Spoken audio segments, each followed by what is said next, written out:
नमस्कार साथियों, आदृत में आपका स्वागत है।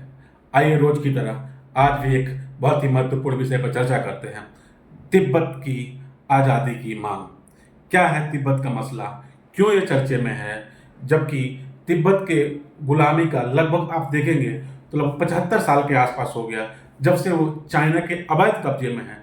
लेकिन ये विषय समय समय पर उठते रहा है। अभी ये चर्चा में क्यों है, इसको विस्तार से समझने की कोशिश करेंगे। अभी जो तिब्बत के दलाई लामा है, जब से तिब्बत कब्जे में चाइना के गया तब से वो भारत में शरण लिए हुए हैं। अभी उनका 90वां जन्मदिन था, जिसपे उन्होंने एक भाषण दिया कि जो तिब्बत का अगला दलाई लामा होगा वो एक आजाद देश में जन्म लेगा। इसे चाइना की कान खड़ी हो गई और पूरे दुनिया में चर्चा का विषय बना। उस पर नहले पे डाला ये हो गया कि हमारे अभी अरुणाचल प्रदेश के जो सीएम हैं पेमा खांडू जी, उन्होंने कहा कि हमारा अरुणाचल प्रदेश का सीमा किसी भी तरीके से चाइना से टच नहीं होता, हमारा सीमा जो है वो तिब्बत से लगता है।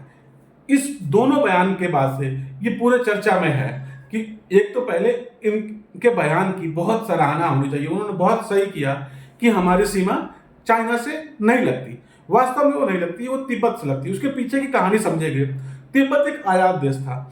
जैसे ही 1950 के आसपास में कम्युनिस्ट पार्टी का कब्जा हुआ चाइना पे, उन्होंने तिब्बत को भी कब्जा कर लिया।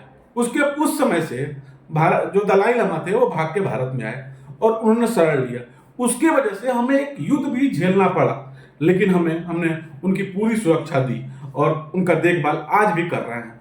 जो तिब्बत में जो दलाई लामा का कंसेप्ट है वो एक्चुअल में उस देश का हेड होता है और दलाई लामा जो है वो भारत में रह के तिब्बत को चलाते हैं। समय समय पर उनका बयान आते रहता है। अभी जो बयान आया इससे चाइना पूरा अपना एग्रेशन में है, उसने अपनी नाराजगी भी व्यक्त की और चाइना ने बोला कि तिब्बत लामा की घोषणा और दलाई लामा की घोषणा भारत में बैठ के नहीं होगी, इसका डिसीजन चाइना करेगा, न कि भारत में बैठ के होगा।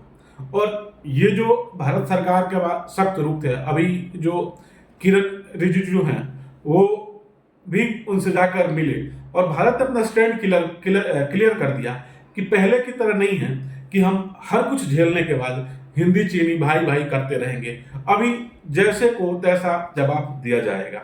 और इसी सिलसिले में भारत के हर आदमी का भी आप जाके अगर एग्रेशन देखेंगे सोशल मीडिया पे या हर जगह, वो हर तरीके से एक तो दलाई लामा का समर्थन कर रहे हैं, दूसरा जो अरुणाचल प्रदेश के सीएम हैं खांडू साहब, उनका भी पूरे भारत में वाहवाही हो रही है कि उन्होंने बिल्कुल सही किया। और चाइना को यह सबक सिखाने के लिए बहुत जरूरत है कि आने वाले समय में दलाई लामा के साथ मिलकर भारत उसमें सहयोग करे। अगर तिब्बत के लोग आज़ादी की मांग करते हैं वो उनका हक है। वहां से पूरे मिनरल्स और सारे चीजों का दोहन कर रहा है चाइना और वहां के लोगों की स्थिति बहुत ही दयनीय, बहुत ही जर्जर है। इसमें भारत नहीं पूरे दुनिया के लोगों को ध्यान देना चाहिए और तिब्बत को आजाद कराना चाहिए। और दलाई लामा के सहयोग से अगर सब कुछ ठीक रहा तो भारत भी इसका सहयोग करेगा और एक दिन तिब्बत आजाद होगा। हमारी भी इच्छा है कि तिब्बत आजाद हो। आपकी क्या इच्छा है आप कमेंट में बता सकते हैं। जय हिंद, जय भारत।